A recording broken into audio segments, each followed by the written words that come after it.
You're tuning in to the Black Hollywood Live Network, featuring news, interviews, and commentary on all things Black Hollywood.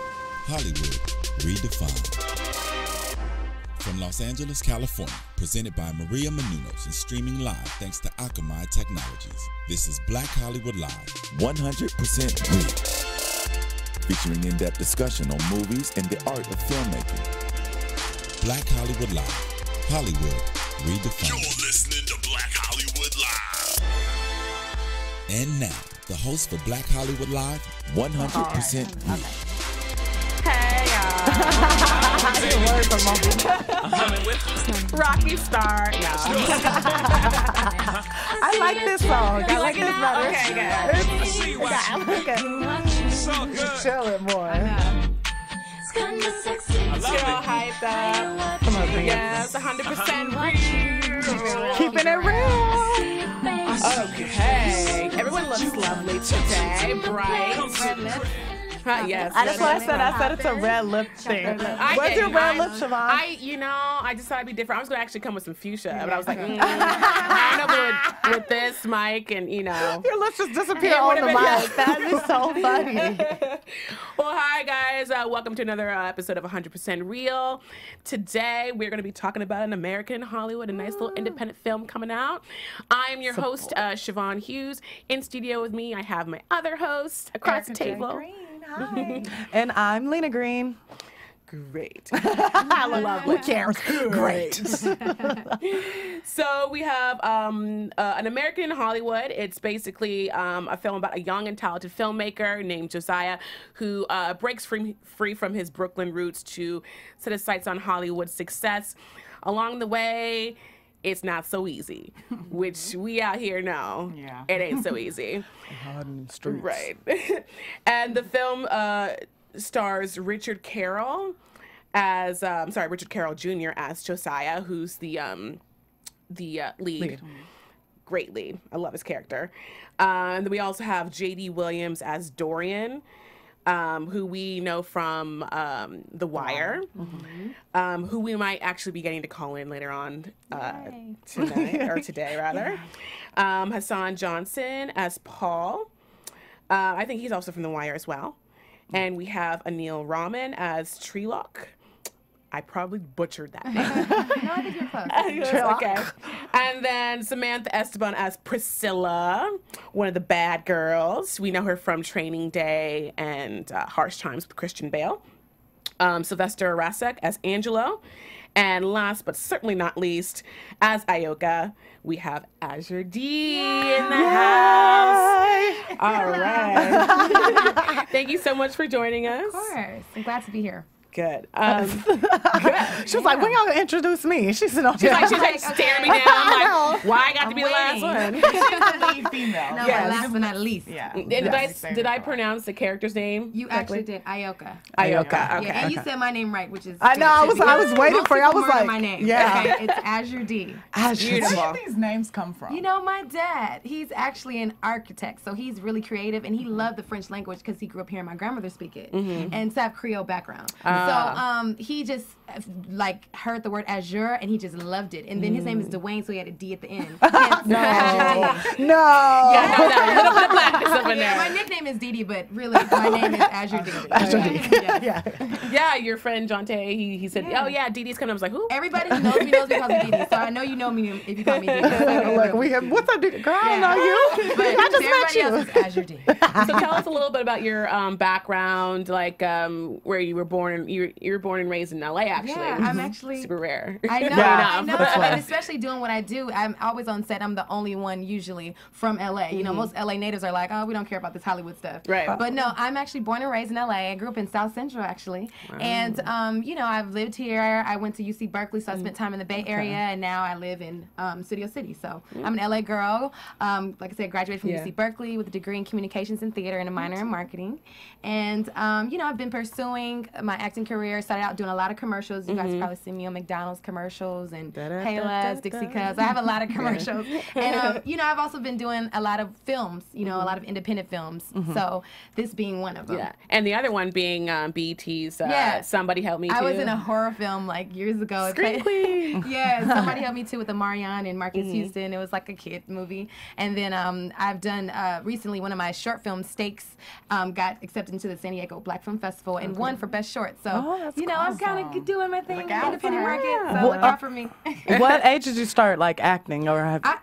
You know, I've always been a performer, so I started out dancing professionally. Okay. So that led into me being in, you know, cheerleading and, you know, I've, like I said, danced professionally. And then when I got to college, actually, I took my first acting class, and I fell in love with it. And I just love the fact that you can, like, really imbue yourself in all these characters and be and move people. You know, I did this scene one time with my best friend, and, well, not with my best friend. I did a scene, and my best friend came to the showcase, and she cried. It was like I played a girl who was dying of cancer, and she cried even though she knew I didn't have cancer. Yeah. I was like, wow, I could really move people. So that's kind of like led me to really want to do this as a profession. Cool. That's awesome. Yeah. And you also have other interests too.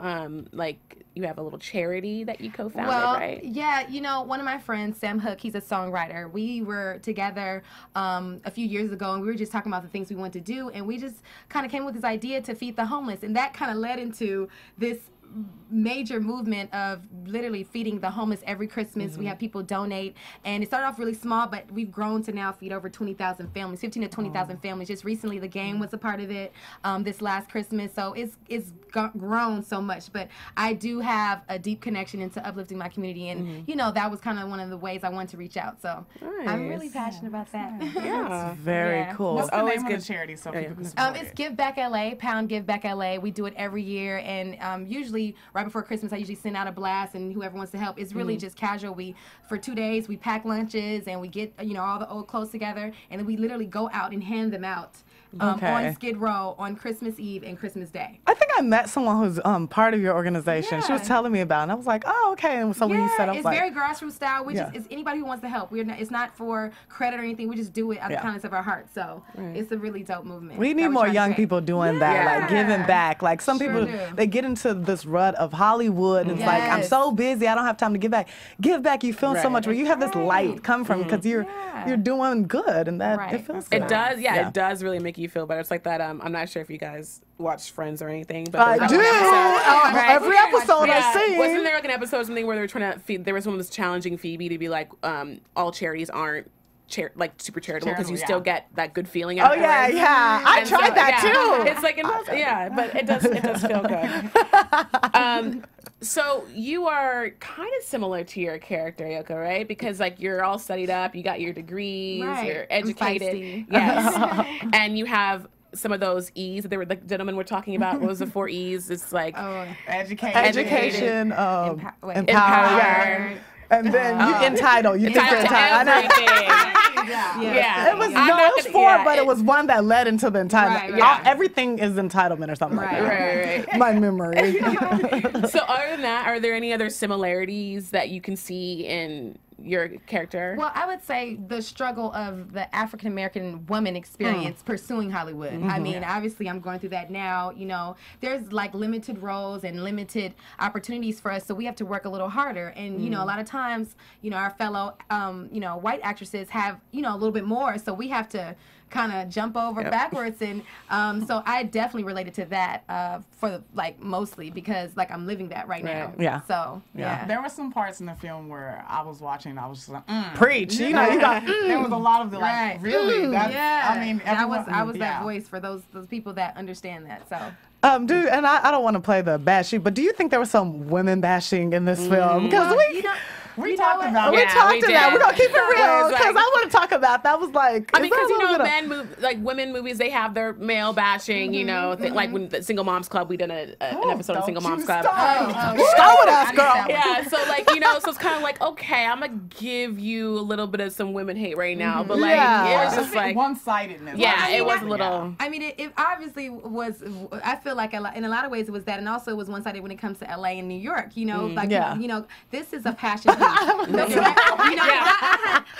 I'll tell you our story. This is a passion piece for the director, and he was the actual writer. So his experience, he's really Josiah. So it was like a lot of it was his real life experience being from New York, moving to LA, and kind of dealing with a lot of the BS that goes on here, and being very into the New York experience and not really knowing how to appreciate the LA experience. Because I, as an LA native, and even when we were rehearsing, I was like, okay. Stuff to say. And we kind of had not disagreements, but we had conversations where I had to try to defend. And I was like, well, I want to be that voice for that, the other side. Yeah. And there were, he makes a lot of bold statements in this film. About the bureaucratic aspects of Hollywood. That was interesting. How it runs, and a lot of that, like I said, this is real life experience. So I think it's from his perspective, and I'm not. I don't necessarily know if I agree with everything. I love you. He definitely, this is his truth. So we were just pretty much creating his truth. So, and that's true. No, that's definitely, and he really went through that, with women in LA and, his experience in LA. So this, like I said, we're creating his truth. Yeah. So if we're to learn from this film as us women, black women in Hollywood, so we should learn to put up with a man who doesn't have a car, who will not give us an engagement ring when we're getting engaged, who doesn't have a job. She's not mad about. She was not mad. So I'm just trying to see what I'm, if I'm supposed to be gaining that knowledge. Well, I think Ayoka, she dealt with mostly just there was moments where she really did like him and love him and she loved his ambition and his creativity and how he really spoke, about just the realness of creating. And I think she related to that because she's also an actress. So I think there was moments where we saw that the real love. So if you really love someone, you will kind of deal with some things. Not everybody has it like that. And we sometimes we have a good person, but maybe they don't got everything together. But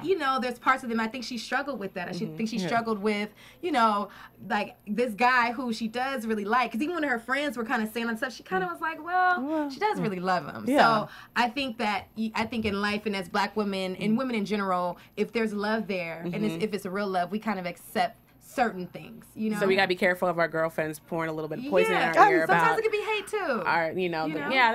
About the men that we have feelings for, and just because maybe they're working towards something. Exactly. And I do agree, we need to support our black men sometimes. But some of this, right? No, but I some of the stuff like keeping the women's pictures and them calling.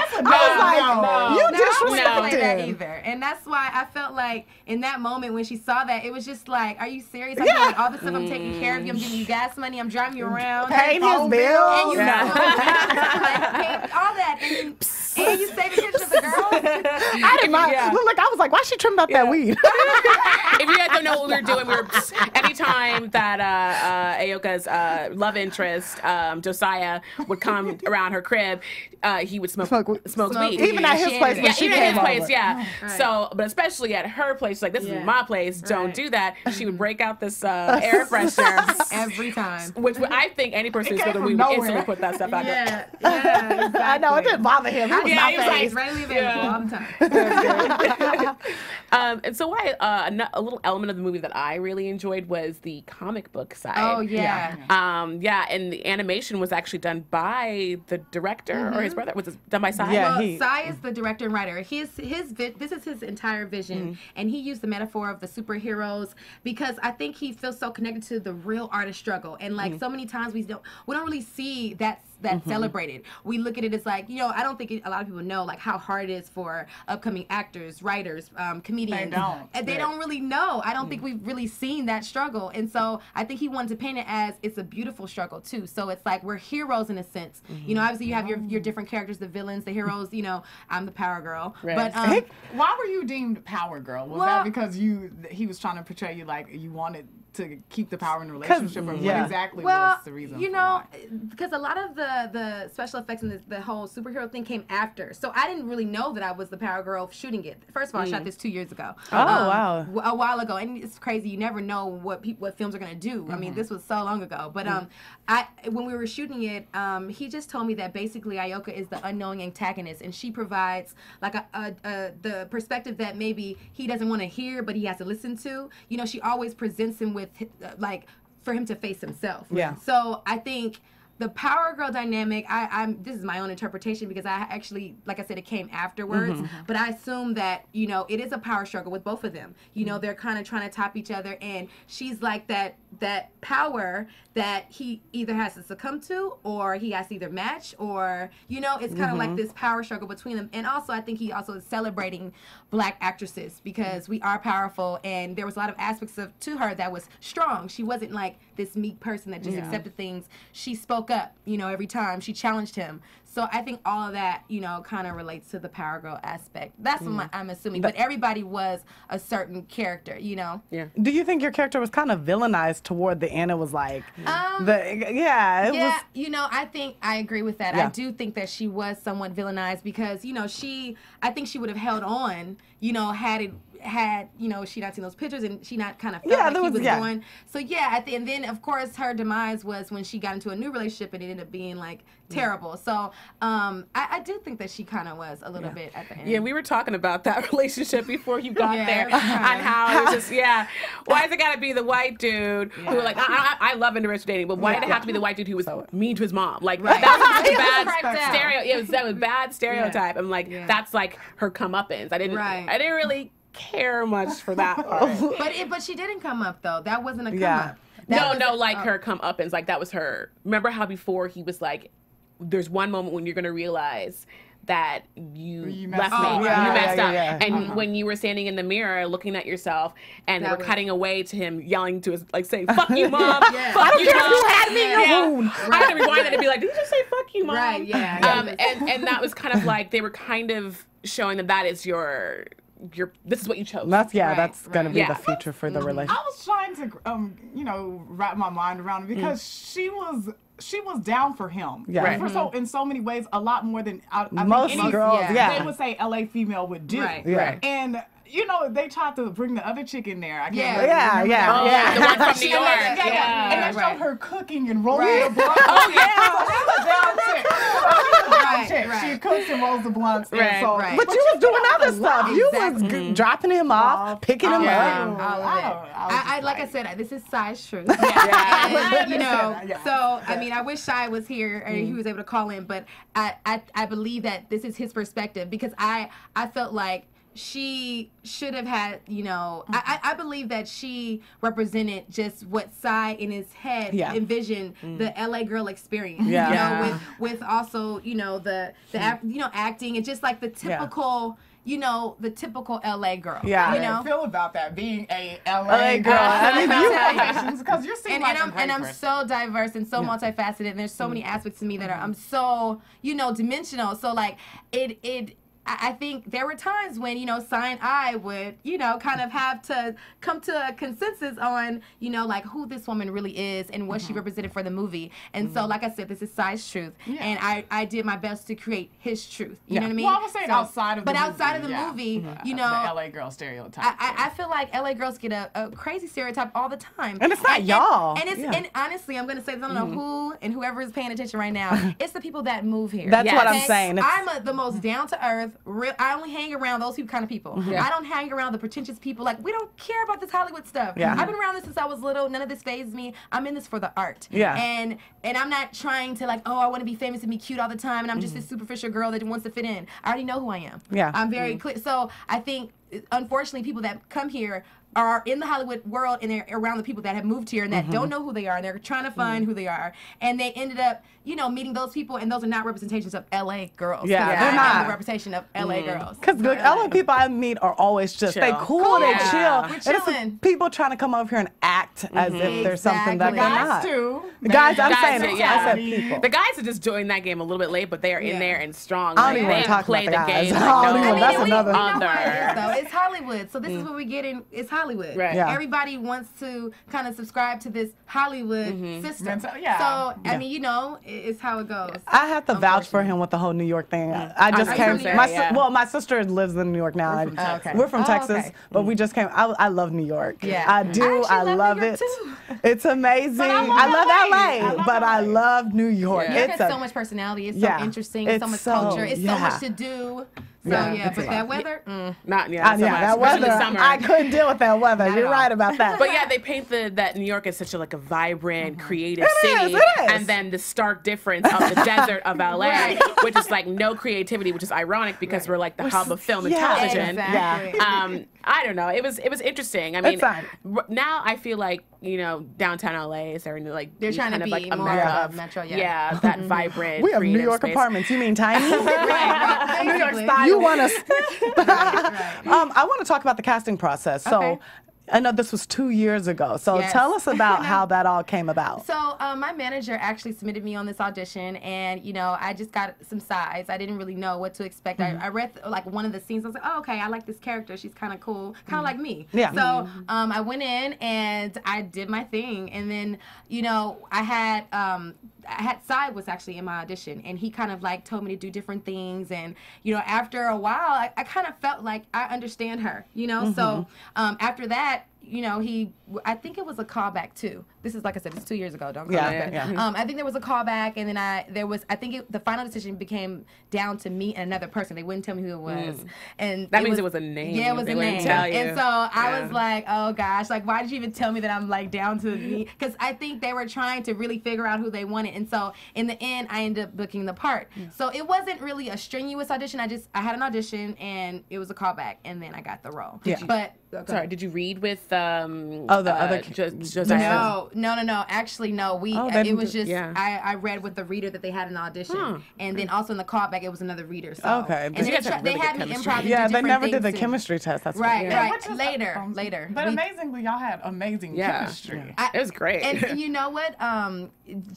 Richard and I really I think we really had a goal we really wanted to make this real for us, and because we knew that our relationship was so important for the film because it was about our struggle, and so I think just having that chemistry with somebody who really has the same goal as you as an actor, and you trust each other. I think because I had a little scene in there, I had to, I already know, so I had to really be comfortable with that. So so when you filmed that, were you wearing pasties or were you just? I was wearing pasties. Okay, I'm not gonna give away all the movie, but I was wearing pasties for that intimate scene, and that was I was a little bit nervous about that. Well, no, I was a lot nervous.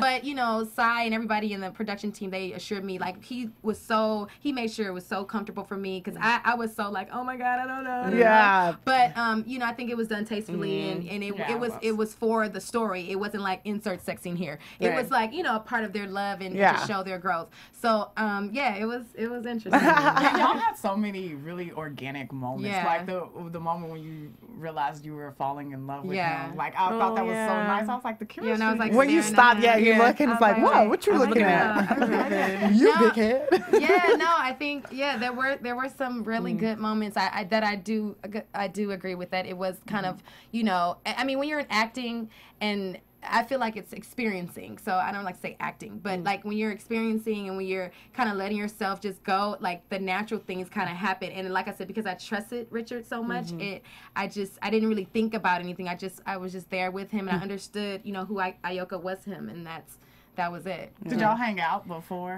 We actually spent a lot of time together rehearsing. Sai would put us through a lot of drills, and we would kind of really get into the character together. And it was kind of fast. I remember when I got casted, it was not too soon after. We had to kind of get it going. So I didn't have time to really hang out that, but we did have time to really build our natural chemistry outside of the set. How long did the film take to shoot? It was about 3 weeks, and then we had some pickup shots. So because they also filmed in New York and in LA, so it was I think it was maybe a week there. It was 3 weeks. Most of it was shot here, and then I think we did pickup shots after that. So about 3 weeks and some change. Okay. Since we're talking about casting, okay. I know you have some because we all do.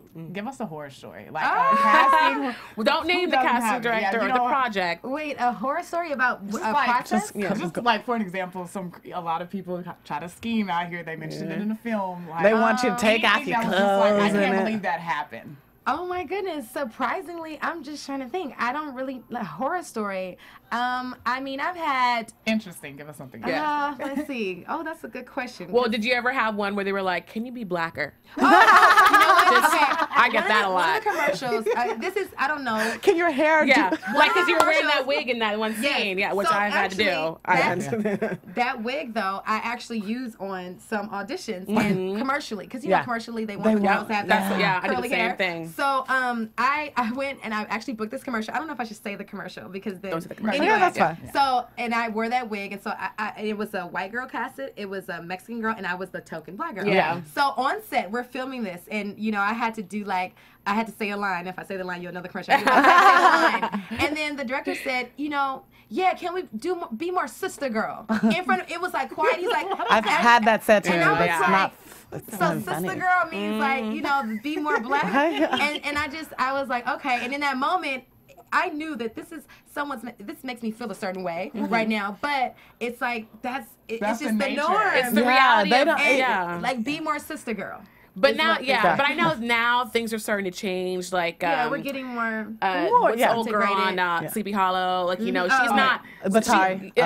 She doesn't have she's in Sister Girl, but she has some Sister Girl moments, you know, and like just like little characters are popping out. Kerry Washington, even. Kerry Washington, where it's like that's yes, we can do that. We can be like I remember in the movie they were saying something about like for black women you have to either be the hoe, the what was it, the help, or I forget what else it is, but and that for a while that's true. But I call it the Michelle Obama movement. Yeah, but I really want to be a part of that movement and shifting, you know, the consciousness of people so they can recognize and see black women as more powerful women. You know, I think that we're so dynamic and there's so much to it. It's like I'm from LA, the hood, the South Central, but I went to Berkeley, so I'm also, you know, very intelligent. And then, you know, like I also can be LA, but I also can be very down to earth, and it's like I'm not just one. So I think, you know, I think we are moving that direction where we're going to start seeing more and more real black women. You know? That's a good thing. Yeah. Thank you, Kerry Washington. she the one who ushered up. I've seen real people before.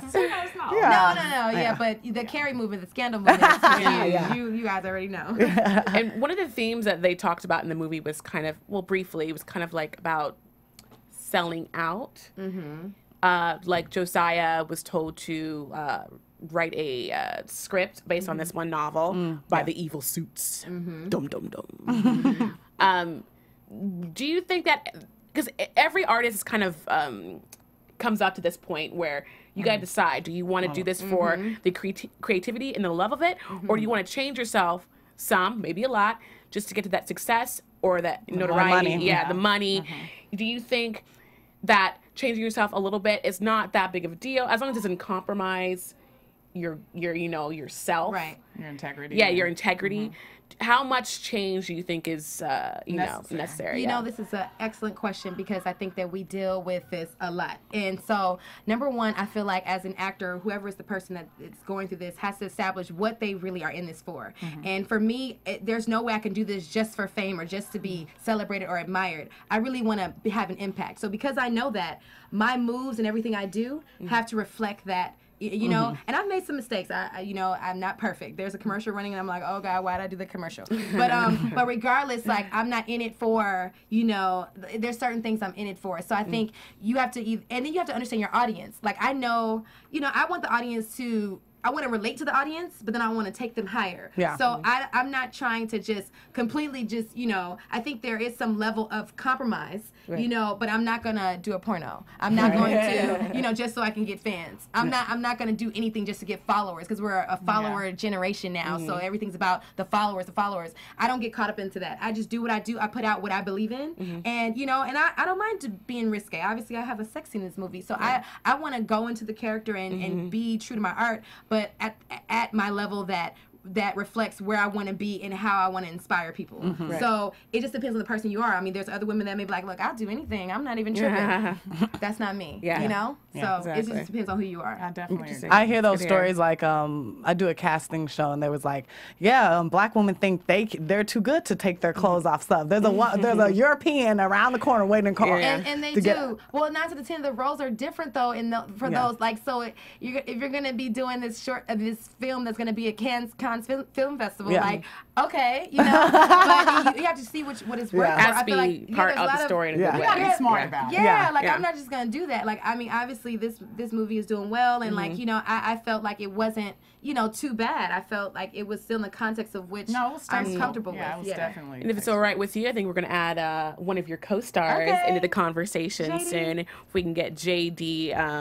Williams on the phone. Okay. Might be a second, but we'll wait. We'll just talk. Why? Let's just stall for a little bit. Right. Yeah. Should I What if we just got his voicemail? Listen, if the voicemail comes up, we all just need to like just be something crazy. Yeah. Hey, what's up, man? Why you call me back? BHL. JD, how you doing? It's Chevonne at Black Hollywood Live. 100% real. Hey, how you doing? Hey, how you doing? Thanks for having me. Hey, JD. It's Hey, Azur-De. what's going on, Azur-De? What's up, baby? Is he from New York? Clearly. I'm from Jersey. What's I'm up, from baby? Newark, New Jersey. Oh, he's from Newark City. Jersey, East Oh, Coast. it's in Jersey. Oh, okay.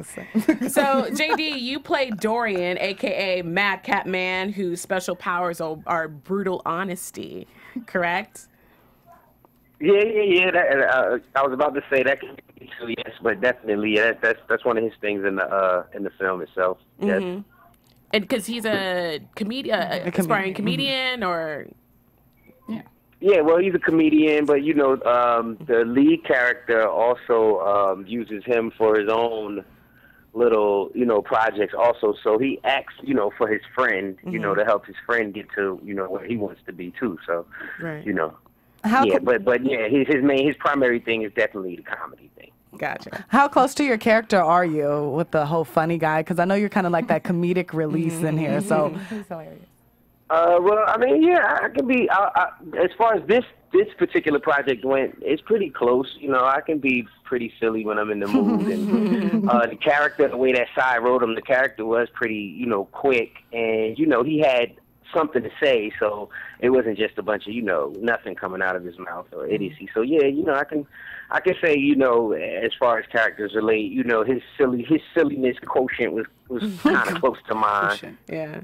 I like what you had to say, too, towards the end, your set at the end about, you know, jails and, you know, that's something to think about, you know, about how you're not going to fix a pothole, but you're going to spend some money to build a new jail. Yeah. And it gets filled up immediately, which, you know, I knew the prison system was, you know, off, but to that extent, I didn't, you know that. So it was very generous of Sai to kind of put that out there and use your body to get that message out there. Well, thank you. That's all in Sai's writing. But he had there's a lot of those. I think all of the comedic situations and scenes and setups were intended to be, you know, exposition with something. We were trying not to make them sound, you know, like we were just spitting out statistics, you know. So we were trying to actually keep it in the framework of it being, you know, a comedy routine. So that was, I think, I hope that we accomplished that, you know, and just the fact that you said you remembered and you got something from it, but and still it was there, you know, I'm guessing we got somewhere in that vicinity. So that was one of the things that, you know, we all worked on and making sure that the movie didn't sound preachy, you know, and that it didn't get, you know, it didn't get all predictable and it's like, oh, I know what he's doing, you know. No, we were still like, preach, but it was still like it was in the context of the film. Yeah. So well, like I said, that's all we were hoping. Because actually, if you look at the film, like a lot of it, even though it was written with a certain plot line, like it can be edited in a lot of different ways. So you can take a lot of sections out and put them in different places. Even though Sai did set up, you know, certain monologues or certain things to set up the next scene, it could be left up to the editing too. So I think that you know, that we didn't lose the audience is a great thing, you know. Right. Did you know Sai going to this project, or was your character like, you didn't know him? So how was the casting process for you? Well, from what I understand, they actually reached out to, I believe, maybe me and one other person.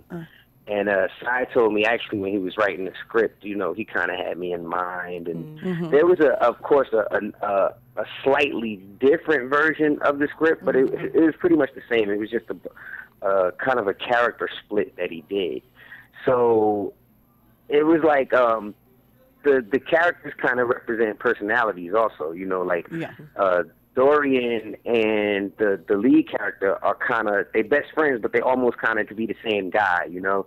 They both from the same neighborhood. They like to live life. You know, they're proud of where they're from. You know, they're artistic. But, you know, one is just this way and the other one is just that way. But they share a lot of qualities. So we had a lot of discussion about how the characters would, you know, flow.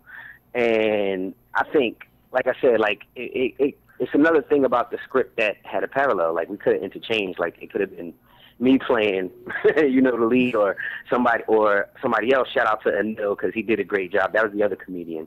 I think he did a really good job. But everybody, I think the ensemble, you know, Azur-De and Samantha and everybody, I think held it down. I think. So, in the film, like you transitioned from Brooklyn out to LA. As an actor in your real life, when you first started acting, did you start out in New York or LA?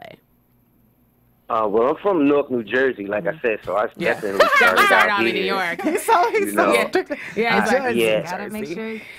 So did you at any point you came out later in your career out to LA, or you just never have really been based out here at all? Well, once I started working, I got blessed to do a lot of things really quickly, and you know, so when I started working, I was lucky enough to work and land a couple of series out here and on this coast, but then, you know, I started getting called for certain jobs and certain work out there on the West pretty quickly. So I'm always back and forth between here and California. I would say I'll go up to California at least every other year. This may be the the longest break I've had from California since I began working. But I'm always out there. I try to, you know, I go where the work is actually, and it's, you know, you know, so, but you know, you go where the work is, you go where the money is, you know, where your family can be safe. So that's what it is. But yeah, I love Cali, you know. Shout out to Cali, even though y'all Cali get it kind of hard in this movie.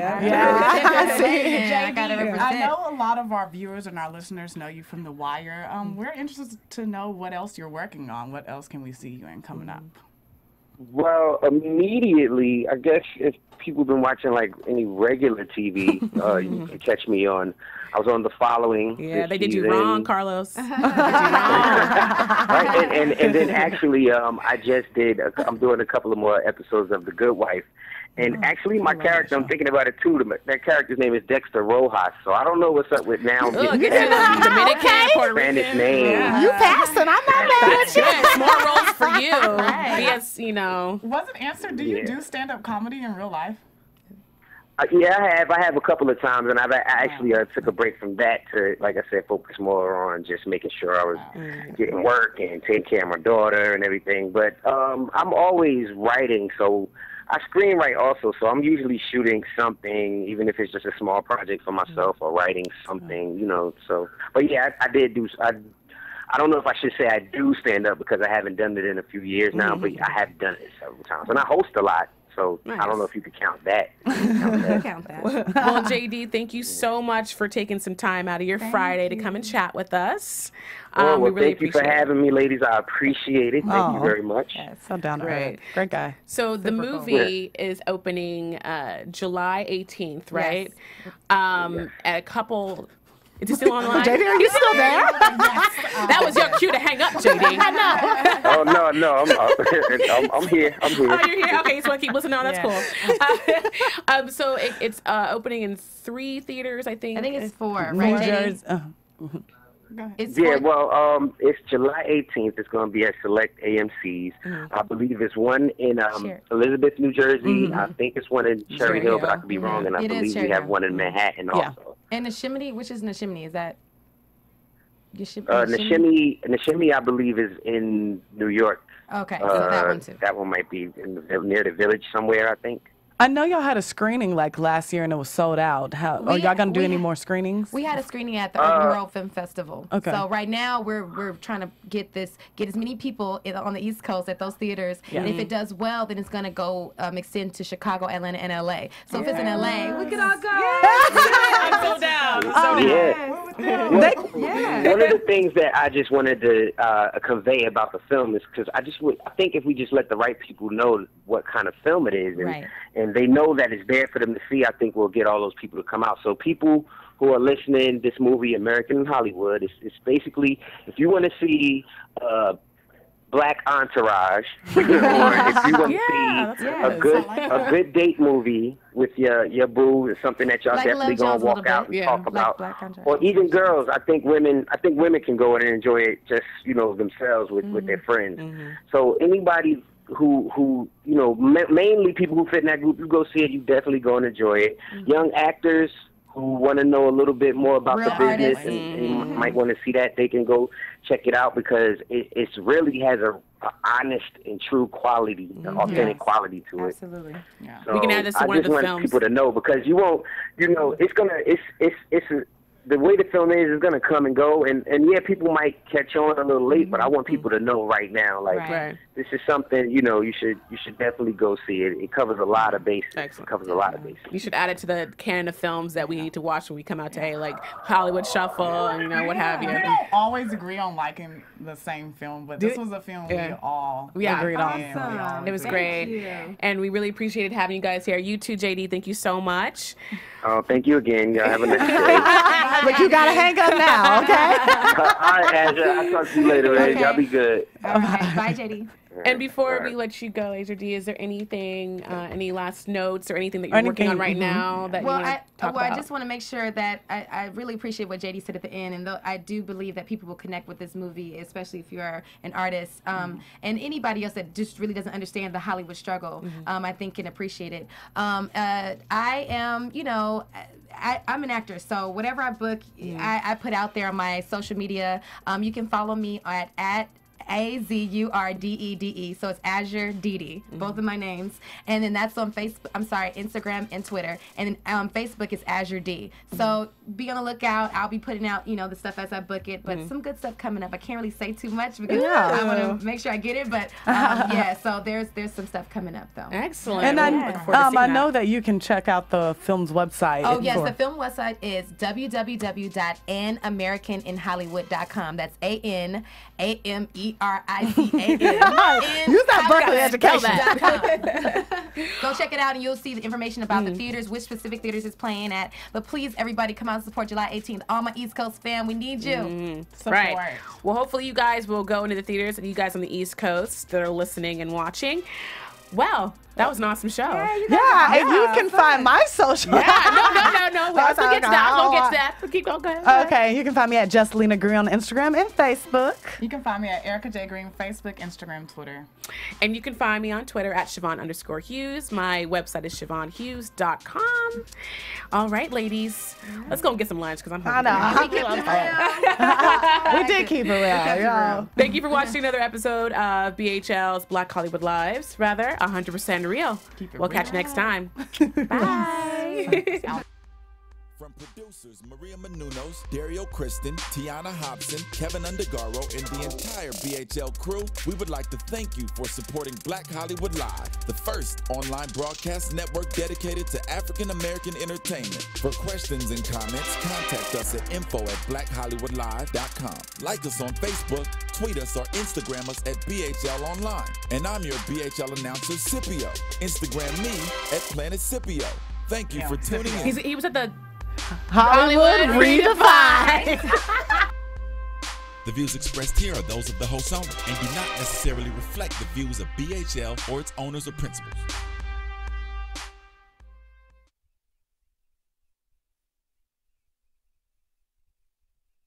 Thanks for watching Black Hollywood Live on YouTube. For more in-depth interviews and news, subscribe to our channel here, and be sure to share your opinion in the comment section below here. See you soon, everyone. Bye.